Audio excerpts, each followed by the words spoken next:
Hello, everyone. Welcome to today's Berkle Center webinar. Before we get started, I have a few brief announcements. First of all, we're making audio and video recordings of today's talk. You'll be able to access these later on YouTube as well as on various podcast formats. While we are recording, the audience cannot be seen and heard, only me and today's speakers. As you listen to today's talk, please feel free to submit your questions for the speakers using the Q&A button that's at the bottom of your screen.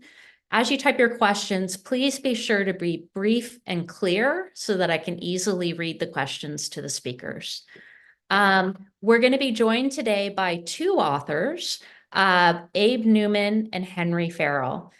So Abe Newman is a professor at the School of Foreign Service and Government at Georgetown University. He studies economic interdependence and globalization, and he has degrees from Stanford and UC Berkeley.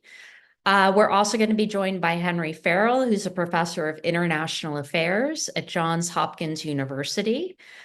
He studies international and comparative political economy and tends to focus on democracy and the politics of the internet. He has degrees from University College Dublin and Georgetown. And together, this is, I believe, their third book together. Their previous books have looked at issues having to do with a transatlantic struggle over freedom and security. It's called A Privacy and Power from 2019. And their first book together is called Voluntary Disruptions, International Soft Law, Finance, and Power. And today they're going to be talking about their third book together, which just came out recently. It's called Underground Empire, How America Weaponized the World Economy. So Abe and Henry, if you'd like to come on screen, our audience would love to hear you present your research. Great. Thank you, Leslie. Henry, are you there? I'm there, but it looks like the host has prevented me from turning on my video. Okay. Well, I'm gonna share my screen and then we can start the presentation.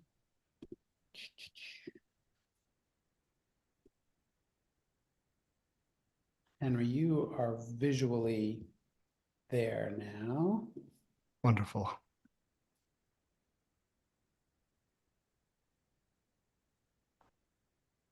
You want to start us off, Henry? Yep, sure. Okay, so we are super grateful to have the opportunity to talk to you today.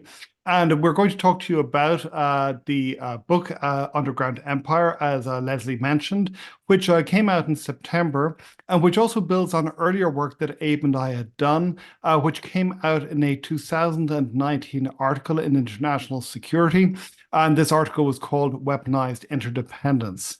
And so what we want to do in this is really to get at a set of global transformations which are poorly understood and very often misunderstood in international political economy and in our understanding of the global marketplace more generally.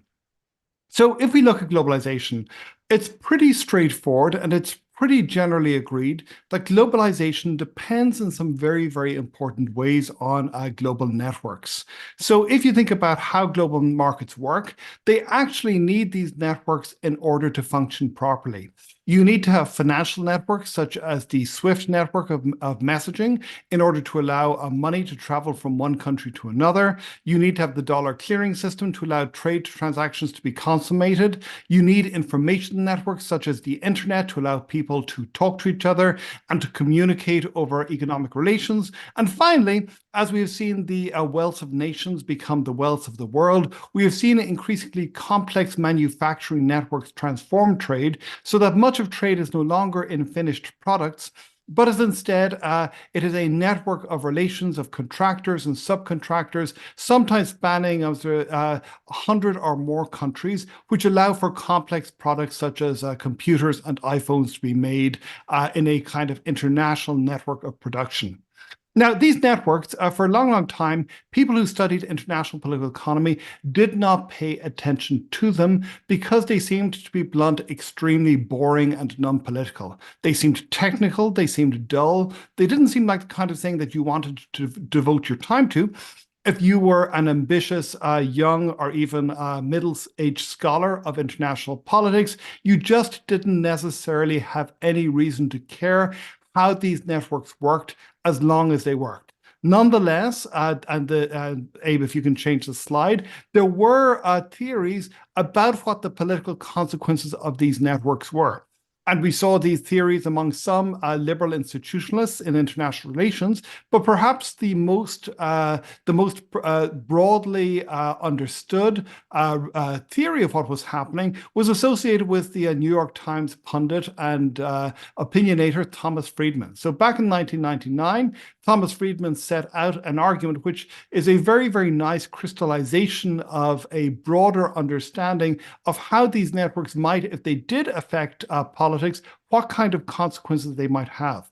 And here Friedman, in a sense, he delivered an early version of arguments that he would make at greater length later, when he said that what these networks did was that they transformed the world from a world of geopolitical power maneuvering into a world of free and equal market interactions. And the metaphor that he used for this was to say that we had moved from the world of the wall to the world of the web. In other words, we had moved from a world which was characterized by the kinds of divisions that we saw during the Cold War, when you saw the Berlin Wall, a result of geopolitics, making it impossible for people to communicate across and to move across land barriers, to a world in which everybody was going to be able to work together more or less harmoniously in market competition in a global economy that was bound together by these networks. And here, when Friedman used the metaphor of the web, he was using, in effect, the World Wide Web as a synecdoche for this much broader phenomenon, this much broader set of economic and financial and informational networks that wove the world economy together. Next slide. So, fast forward to the last few years. Well, on one level, people like Friedman are correct. We do live in a world of much greater interdependence between countries than we have seen. This interdependence is much, much deeper in certain important respects than before. But in other respects, this has not been the kind of world that people like Thomas Friedman anticipated.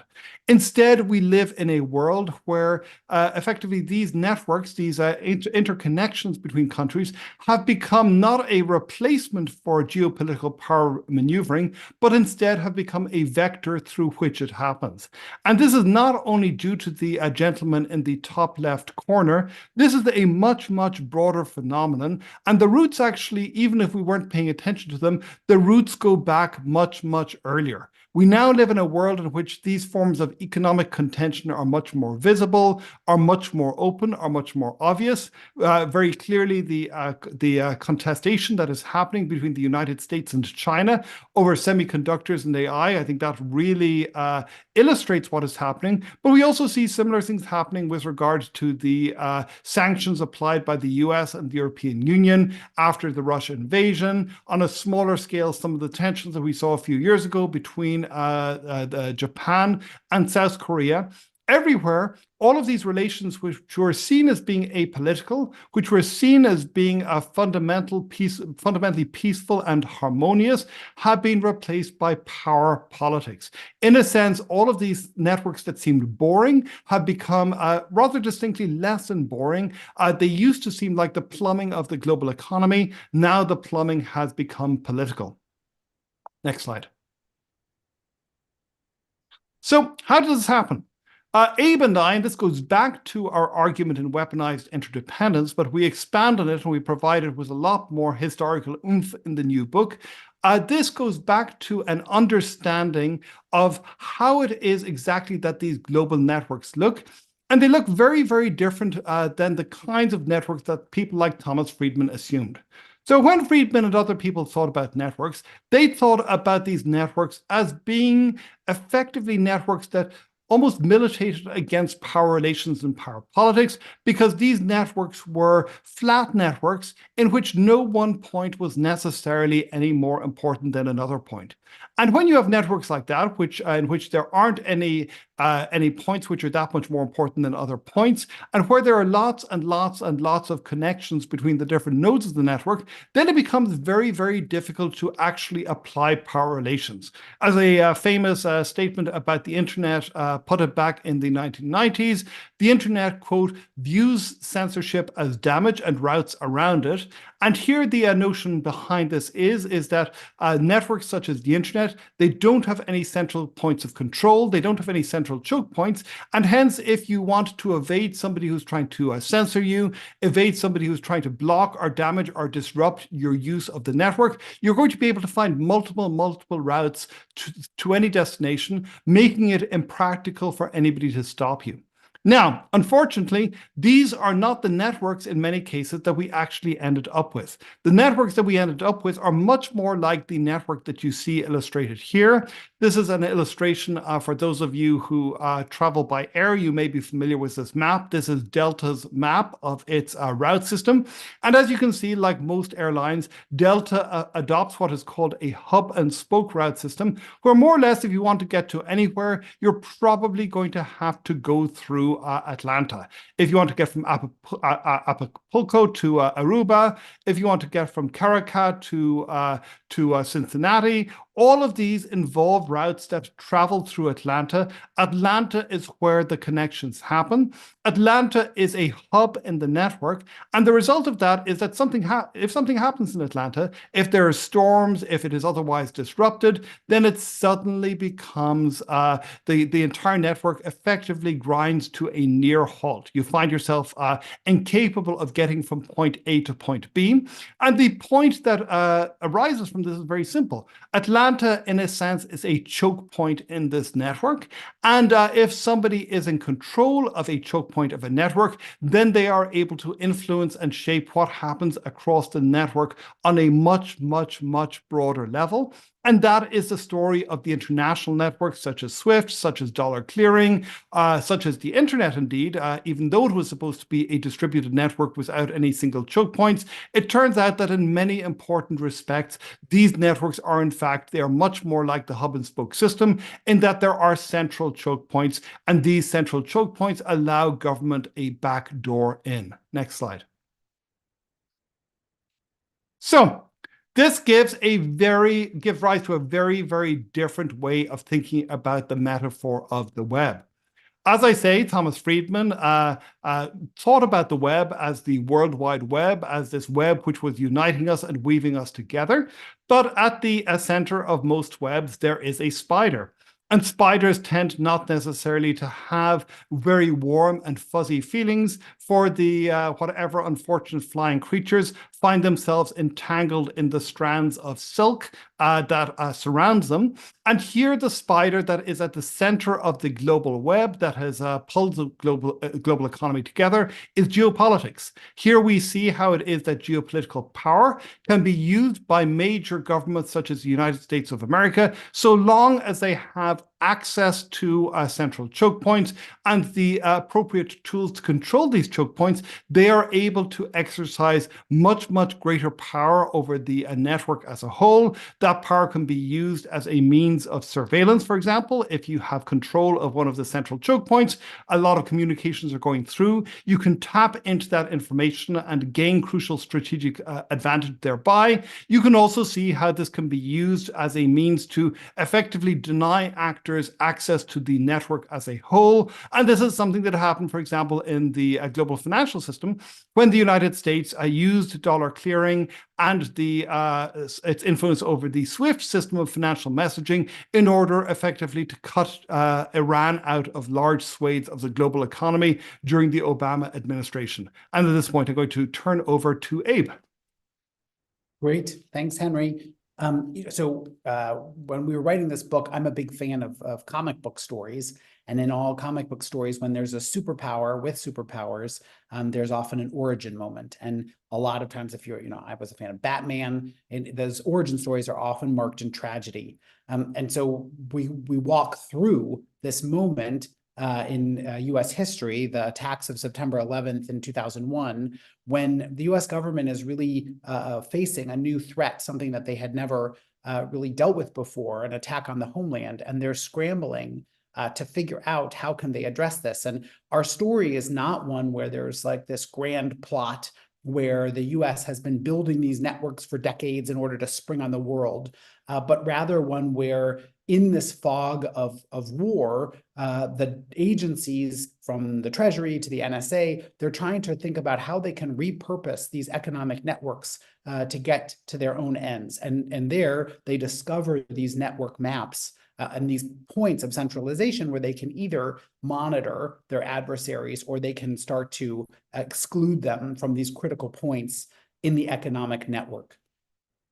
The next part of the book is really the dynamic process. What happens when the US starts to use these tools? And we look at the different targets that they use them against, whether it's the allies like the European Union, adversaries like China, or the intermediaries who are the private companies that are often carrying out these processes. And what we show is that in these areas, things that were often seen as the ceiling of what might be possible quickly become the floor. So, when we started doing research for the book that Leslie mentioned, Privacy and Power, we stumbled across SWIFT, and nobody had heard of that. There was a very arcane technical body, and then it got used in the Iran sanctions. And that seemed like a very radical move at the time.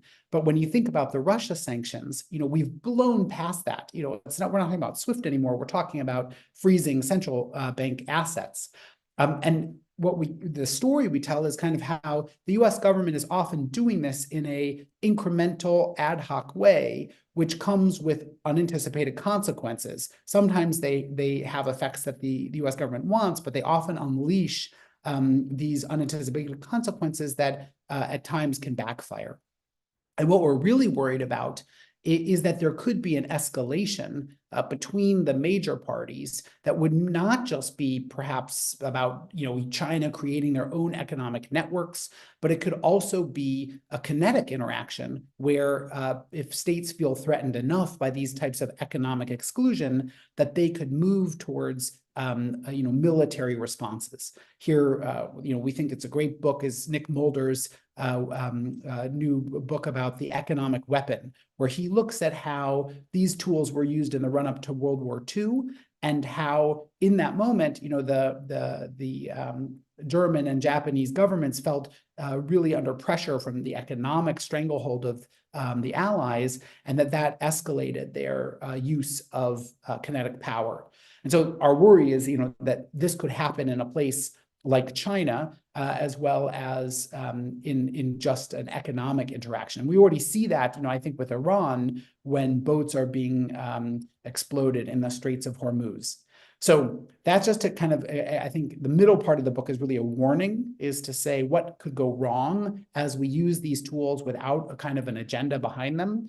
And in the last part of the book, Henry and I are thinking about, how do we create a world that minimizes the risks of using these new weapons while also, coming to the reality that we can't put these back in the bottle, that they're here to stay. And we had a recent piece in Foreign Affairs where we kind of walked through this idea of building an economic security state, one that could manage the use of these new tools and minimize the unanticipated consequences associated with them. And I think it really starts with the premise that during the Cold War, we had a period of rivalry, but no interdependence, and we built up the national security state. Then in the period of globalization's heyday, we didn't have rivalry, we just had interdependence. And in that period, we kind of outsourced most of our tools of economic management to the private sector.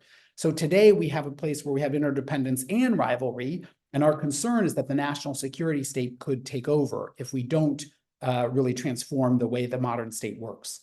And so here, just to run through some of the kind of things that we suggest, the first is just we need to build expertise. Henry and I, we're to blame. We sit at these universities that train the next generation of public employees. And we still often in our classes at our universities separate economic and security issues. And so we think the first move is just for schools like ours to really take economic security as an integrated field, not one that's separate. But it also requires that we think about a whole new areas of expertise like networks or logistics, supply chain management as important to international relations. The second point is just that the government often lacks the institutions it needs in order to manage these situations. If you think about the area of sanctions, it's only like 1% of the Treasury Department works in this domain.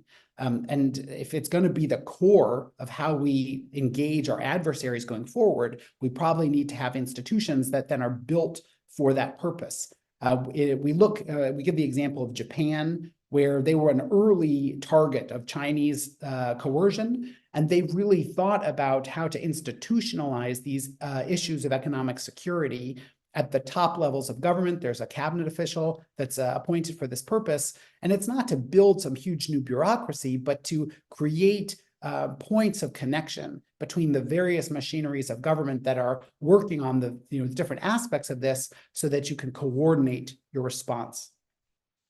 The third point is just that in many of these areas, we don't have the norms that we need, the basic rules of the road to prevent escalation and to keep the sweet spot of globalization protected. So if you think about traditional norms of war, we have ideas of what is proportionality, what is responsible use. In this domain of economic coercion, we don't have a roadmap.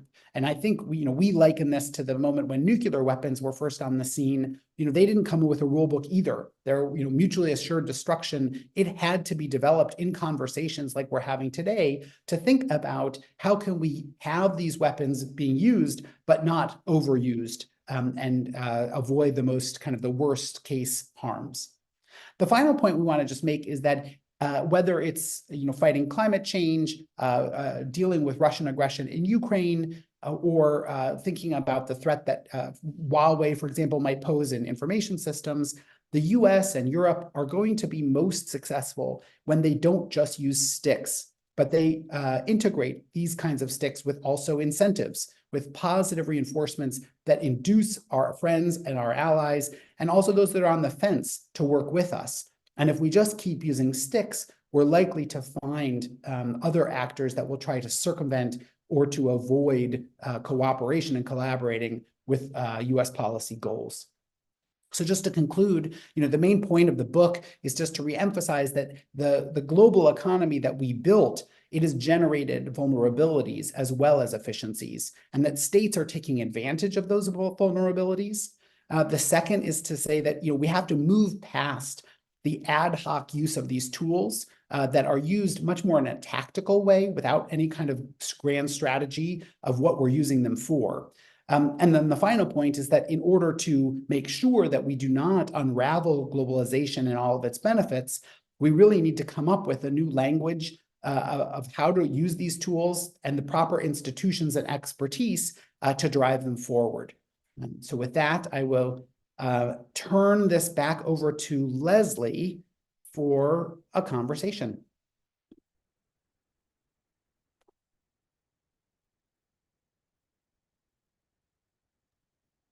You're muted, I think, Leslie. Yes, sorry about that. I pushed the wrong button, so Zoom went away for a moment. My apologies. Thanks so much, Abe, and thanks so much, Henry, for the great presentation.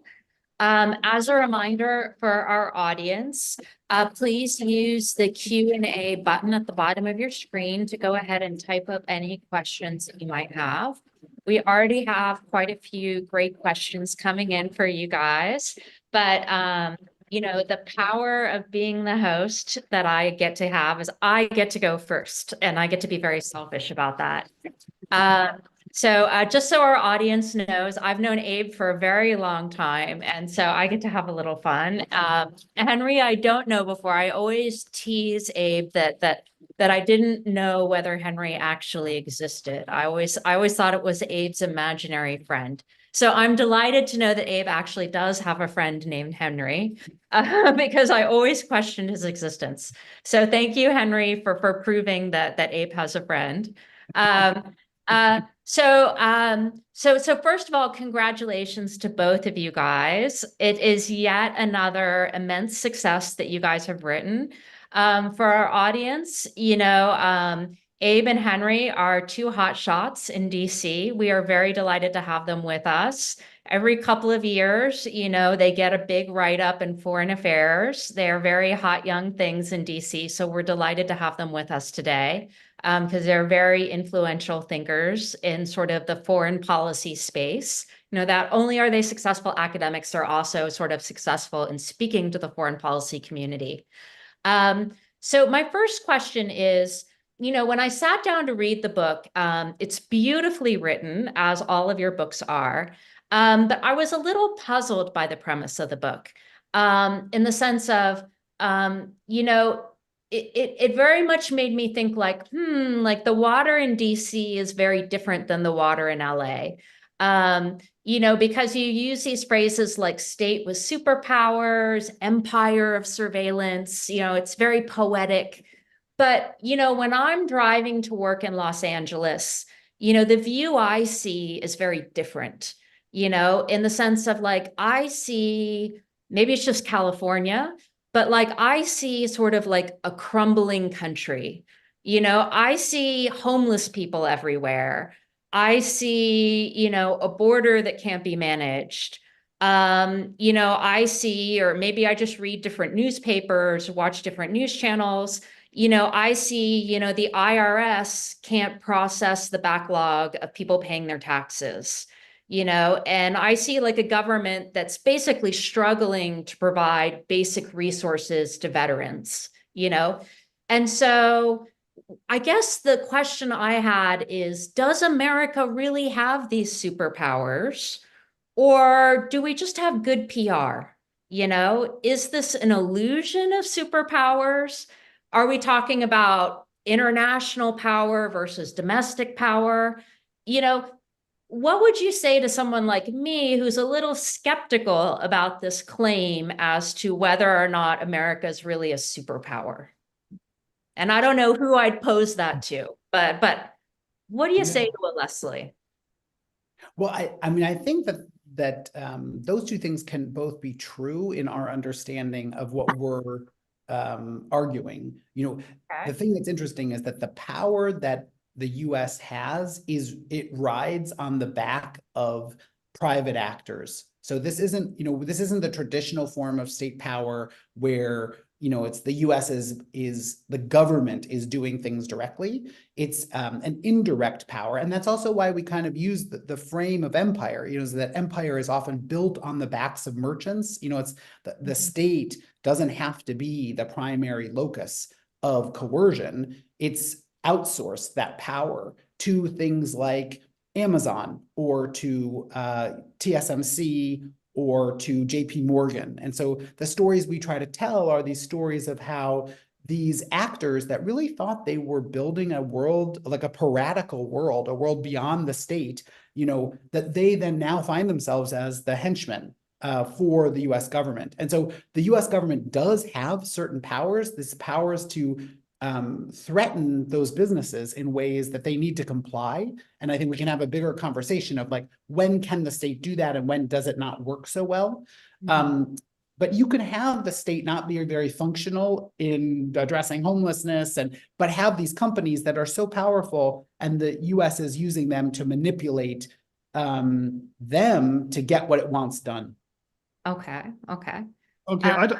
I'd even go a little bit further than that. And first of all, I should say, you may think that you've actually met Abe's imaginary friend. You don't know whether he has just hooked up a large language model with a video generator to a Zoom. Henry, don't let out the secret. I love this because both of you are very interested in technology and how that relates to government, right? And politics. Absolutely. So if you see my image begin to spread 6 fingers or something, you'll know that there's Look at his lips and the fingers. Yeah. So what I would say is that you can go a little bit further than that, which is part of our story is a story very explicitly about state incapacity. So we suggest that from the outside, this looks like a massive and implacable leviathan, this apparatus of OFAC, of sanctions, of export controls, and whatever. But inside, it's like this sort of huge mechanical robot bestriding the land with a bunch of overworked, harried people, a tiny number of overworked people running around trying to pull the levers in order to get the machine to go in one direction rather than another. And the machine is lurching. It is occasionally sort of squashing the odd village here and there by accident. And this is just part of what happens. So I think that one part of our story is indeed a part about pretty extraordinary power, because the United States has managed to luck into a system, as Abe says, which is built by private actors, which really is part and parcel of the global economy. But the other part of that story is a story about a government which is really, in a certain sense, in over its head. And that's what, when Abe discussed the way in which the system had been built in a very haphazard way, floors becoming ceilings and ceilings becoming floors, and you have that image of this building which looks like it is about to fall down and collapse. That is another part of the story. And one of, I think, the most revelatory comments, sometimes when you're talking to people or you're reading people, you just get these really juicy comments which help to sum things up.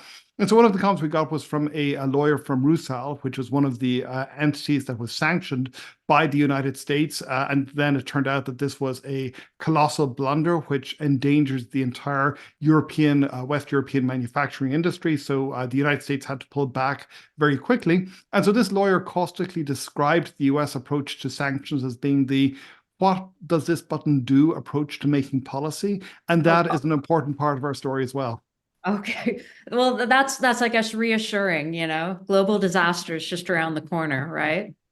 Another reaction I had, and maybe I was a little bit confused based on what you just said, from reading the book, is sort of your viewpoint on technology and sort of who benefits from being a leader of technology. I sort of walked away from the book with the impression that you were saying that there was like a big benefit to being a leader in technology with the stuff about chips, and the idea that like there's a big first mover advantage, and that and the idea of sort of like people who go first get to sort of like establish the rules and get to be nodes and get to be sort of the center of networks.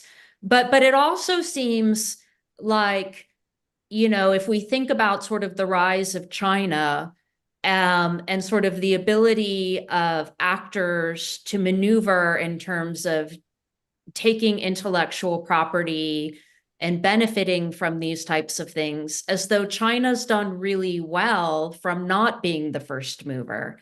And I was wondering if you could elaborate a little bit more about the role that technology development sort of plays within your story in terms of who gets to be, a hub in a network and who's not a network. I couldn't, figure out how the technology fits into the story. Well, I think that the reason you didn't is because there's not a simple, linear, one-size-fits-all relationship in our story. So I would say that the way, the story we tell is of an empire which was acquired not quite in a fit of absent-mindedness, but certainly not through direct design. So when the United States allows semiconductor manufacturing to spread around the world and retains a hold on intellectual property, this is not a secret master plan by the United States. This is just luck. This is just the way in which things played out. And if the US had actually been thinking about this in terms of great power maneuvering, it almost certainly would not have been enthusiastic at TSMC becoming such a central chokehold in the global economy, located about 100 miles from the shores of its great systemic rival at the moment. So I think our story is one in which the ways in which technology developed during a particular epoch in which people were really drunk on globalization and drunk on the idea that globalization was going to provide a somewhat peaceful world of coexistence going forward, created a world in which these networks centered on the United States in ways that the United States was able to take advantage of. But if the expectations had been different, we might have seen very, very different paths. We might have seen continued technological development without the same kinds of choke points, with redundancies built in. We might have seen, as always, when you're trying to create counterfactuals, they could go in a multitude of different directions. But I think that our final sort of argument is it's not an argument about being a technological leader. That, I think, is just a semi-accidental, well, that may be putting it too strongly. There may be some affinity with technological leadership and having networks center around your thing. It's more about control of the ways in which the networks develop around those technologies. That really is where the nub of our argument is, I think. But this is something I don't think we've ever articulated explicitly to ourselves. So Abe may have a different take on this. Okay, Yeah, I mean, I think like in some of those places, it's about management and business organization as it is about technology. So I don't think the SWIFT system isn't really technologically that sophisticated. I mean, it has an encryption system associated with it, but the thing that is interesting about it is that it grew over time as an information hub. It became efficient and a focal point, and because of that, banks increasingly relied on it to the point where it's very difficult to replace it. And that kind of system, that kind of network effect system doesn't always have to be about kind of like technological leadership, but it can just be a result of organizational development in the sector. And I think what we're seeing is what happened when the United States was basically at the forefront of many economic markets in a period where there wasn't rivalry. And so firms were not viewed in this vulnerability threat perspective. And I think you see that like if you roll back kind of European Union policy vis-a-vis these companies in the 2000s, it was a very kind of like, well, we'll just open our markets and liberalize telecommunications because it should be about efficiency. And that's like if you think historically, a very weird perspective. For decades, telecommunications infrastructures were part of government ministries because they were viewed as critical infrastructures. So I think there is a part of it which is not just about the technology, but it's about the norms and ideology that the system, how does it view private network development? And that is an important part of the story, which is context dependent. Okay, great. Thank you so much. I have a few more questions of my own, but I want to make sure that we have plenty of time for audience questions. So I'm going to go ahead and turn to the questions that have been submitted by the audience. So it looks like we have a couple of people who've written in on similar themes. So let me go ahead and collect those together. So a few people have written in asking specifically about the wars in Ukraine and Gaza, and asking about how those have affected your argument, specifically asking about how the dynamics of weaponized interdependence, how you see those or perhaps don't see those apparent in those conflicts. For example, the choke point and panopticon effects or powers of different countries. Could you talk a little bit about how those effects might be playing out in those two wars? So one interesting question here is, if you think about Hamas and actors associated to Hamas, they clearly have been laboring under US sanctions for years. There is a very extensive body of US sanctions that applies to terrorism. And obviously they find ways around it. Obviously, equally, this probably makes life more difficult for them. Where there is the more interesting variation happening recently was the decision of the United States to designate under US sanctions law a small number of extremist Israeli settlers who had been accused of violence of one sort or another. And these settlers found themselves incapable of access to Israeli banks. So Israeli banks, which are dependent upon the US dollar, effectively shut down their bank accounts.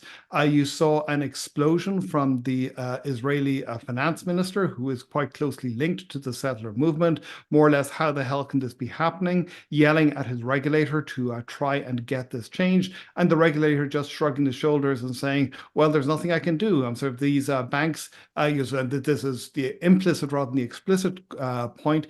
They care more about what US regulators say than they care about what I have to say as the nominal regulator in charge of them. So I think that this is one interesting area where you see that the United States actually has potentially more power so in order to influence the ways in which its allies, which are deeply integrated, of course, into its financial systems, behave, if it chooses to exercise that power.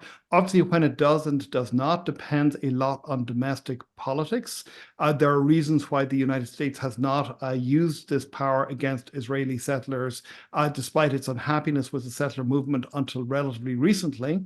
But equally, you could see how this power could be used, say, for example, in a future Trump administration. It is quite plausible that you could see similar things being done to US allies, for example, in Europe, if they displease the United States in some ways.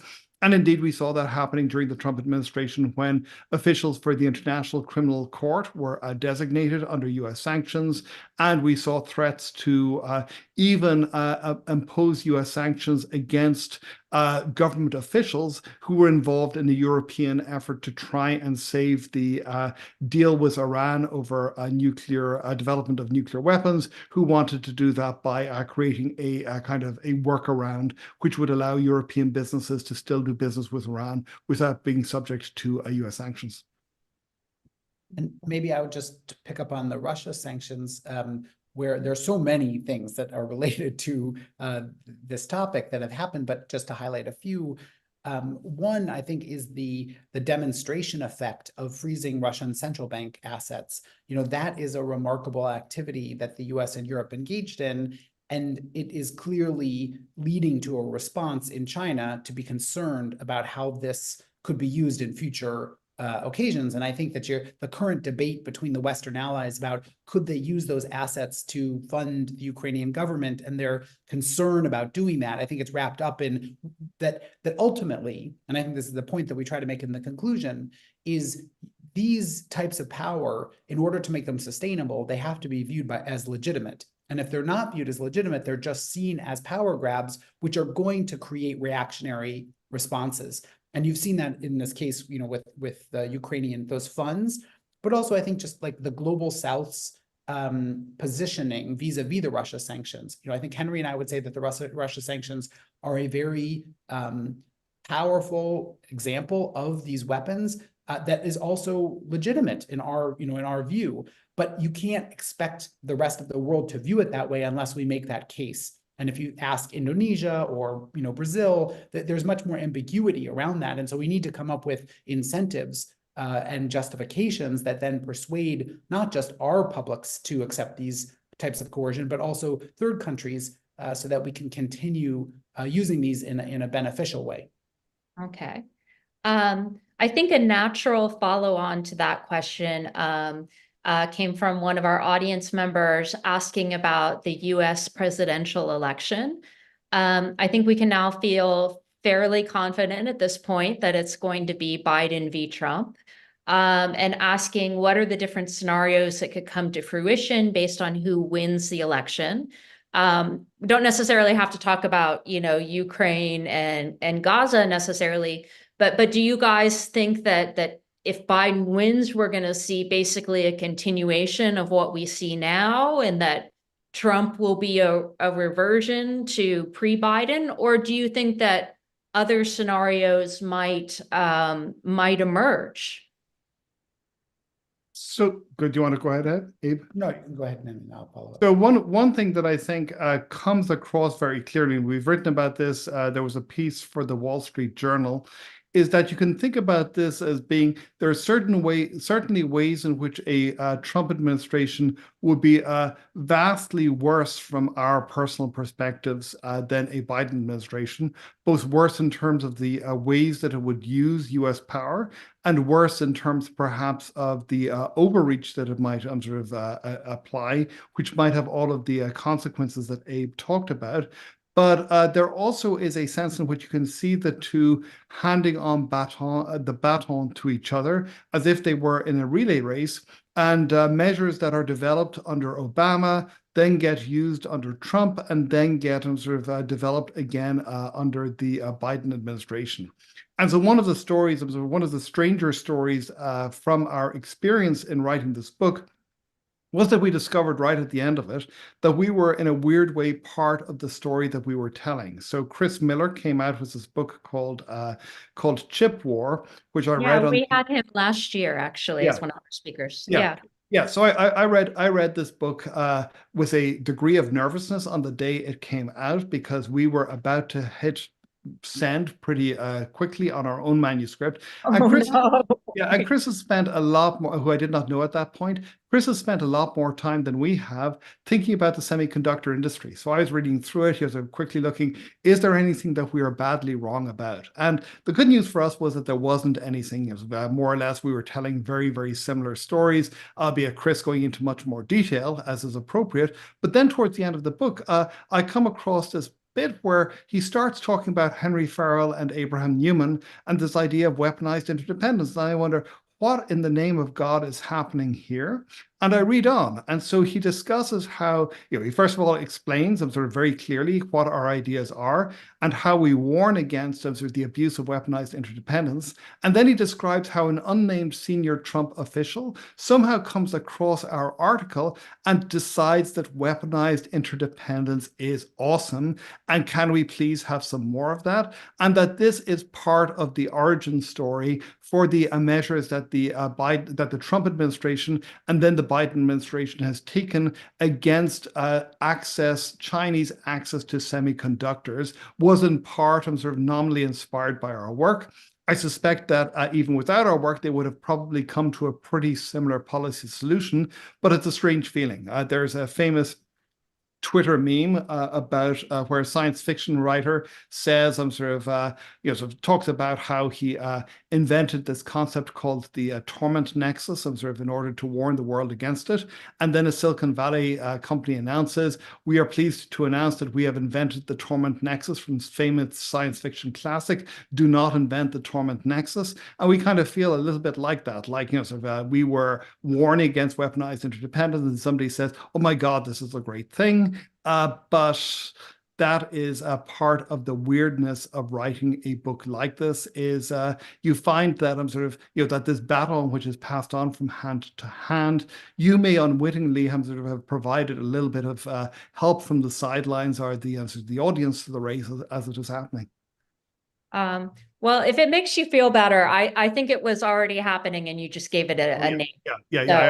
I think that's right. I think that's right. I think that's always the danger of living in Washington, D.C. So I don't think you guys are responsible. I think you just gave it a cool name. Yeah. And also I think by naming it, it allows for a conversation about accountability. If you don't name it, it goes under the radar and actors use it in perverse ways. I would just add that I think one of the biggest distinctions between what the Biden administration and the past Trump administration is, the Biden administration has tried to be signaling to China that there are constraints on US policy. So they have this, small yard, high fence kind of articulation of what's happening. And that's important if you're thinking about how do you prevent escalation, is that the other party needs to get some understanding that there are boundaries to what is being done. And I think from our, what you saw in the previous Trump administration, that type of signaling wasn't really happening. And also the Biden administration has been working to legitimate US efforts, like there was a, US, Japan, Holland agreement about semiconductor export controls. The US could have done it by itself, but it could have pushed everybody around to do it. But instead, it is trying to work in, plurilateral places to get it done. I think the next Trump administration will be less interested in either signaling or legitimacy to ground its policy. Well, I mean, I guess it depends on how you think about public signaling versus private signaling, right? Like, we don't know what's going on behind closed doors, right?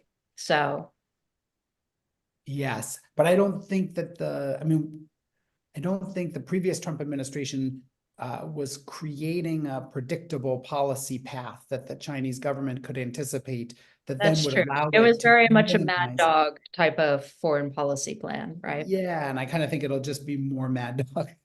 We'll see. We'll see. Yeah, Who yeah, knows? Who knows who's going to be in the State Department, right? exactly. Or in the White House, right? Yeah. So, um, so we have a question from one of our undergraduates, students wrote in. This is a very sophisticated question for an undergrad, so I wanted to flag this. Asking about the role of the dollar as sort of the global reserve currency. And I'm very impressed by this question. So I just wanted to flag it and say, go UCLA undergrads. So, so what do you think both about the role of the dollar in shaping the US's ability to have weaponized interdependence? And what do you think about the use of weaponized interdependence and the ability of the dollar to continue being the global reserve policy? This is a very sophisticated question. So I'm very proud of the student who wrote this. I don't want to embarrass the student, so I won't say the name. Yeah. So we definitely, a big chunk of one of our chapters is the way the dollar clearing system facilitates the use of sanctions by the United States. And I won't go into all the details, but if you are interested, there's a whole part of the chapter which talks about Chapter for this student. Yeah, this yeah. student. And it's But about could you this maybe thing. just give a little taste of that, of the argument there? Well, basically, like if a Japanese company and an Italian company, they want to trade, they usually trade in dollars, and that happens on bank Matters. ledgers of things Yeah. called correspondent banks, and they are changing that money in the correspondent bank network. And what happens is the US government uses that the reliance on those networks to say, if you don't do what we want, then we'll cut you out of those correspondent banks. And that's then threatens not just the target, Iran or Russia, but it also targets those other economic actors that rely on the correspondent banks. Okay. I think the question of whether the US dollar will be stable over time, I think Henry and I are much more sanguine about that because the competitors are so weak. But either the euro or the renminbi don't really have an internationalized ability to compete with the US dollar. Okay. All I'll add to that is a plug that this book clearly you have wonderful undergraduates, but this is the kind of book you need to assign in undergraduate courses in order to give undergraduates the opportunity to come up with great questions like that. So I see. Okay. I love it. Great for sales. So yeah. we only have a few minutes left. So, and we kind of have a potpourri of questions on various topics. So maybe what I'll do is throw out a couple questions and let you decide which ones you want to tackle, if that sounds good to you. So we have one question asking about how has weaponized interdependence since the Cold War altered the development trajectories of the global North and South? So one question about development. We have one question asking about how advances in technology, such as artificial intelligence, might have affected weaponized interdependence. And I think the third one I'll throw into the potpourri bag is someone wondering if you had anything to add to sort of the discussion about the role of the relationship between sanctions and human rights violations. And that'll be sort of the last thing I throw out there. So I don't know, Abe, do you want to answer any of those potpourri topics?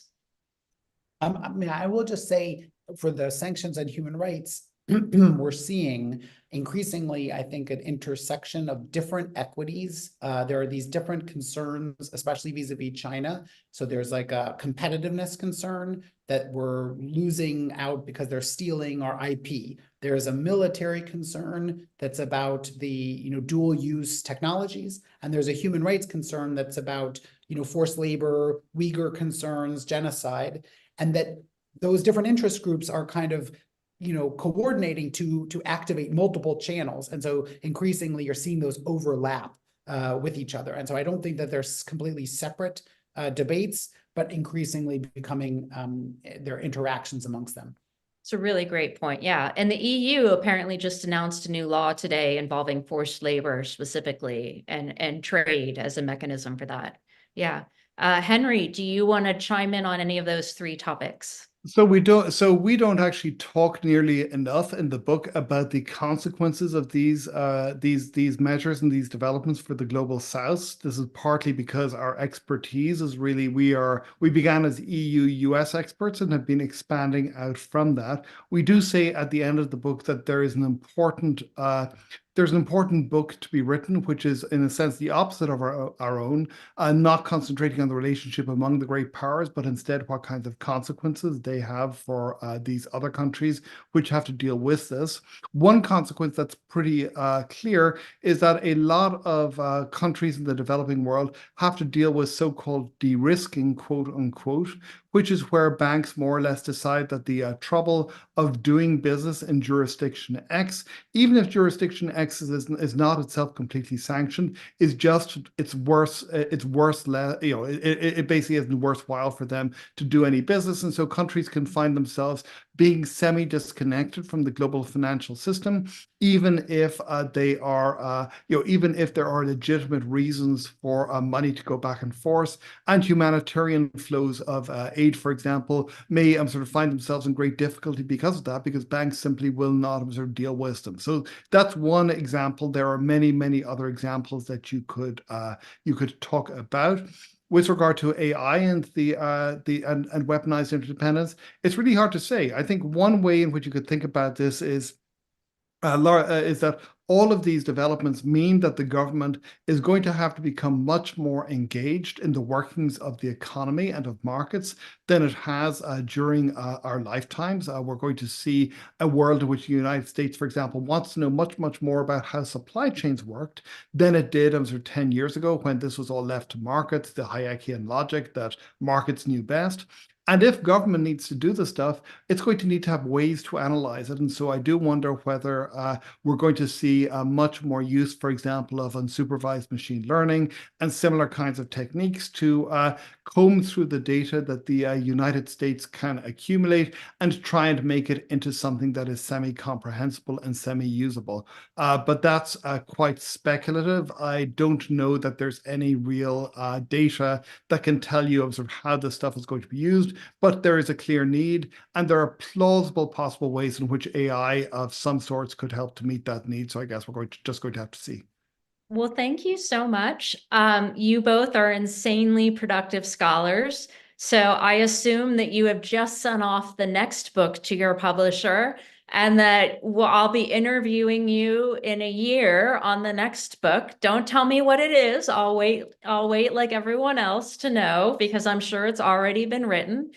To our audience, thank you for joining us today. We'll be having lots more in-person events coming up in the next couple weeks, so please be sure to check your emails. If you're not already on our email distribution list, please go to the Burkle Center website, sign up so that you're sure to hear about all of our in-person events that are coming up soon. And thank you again to Abe and Henry for this wonderful talk today. Goodbye, everybody. Thanks, Leslie.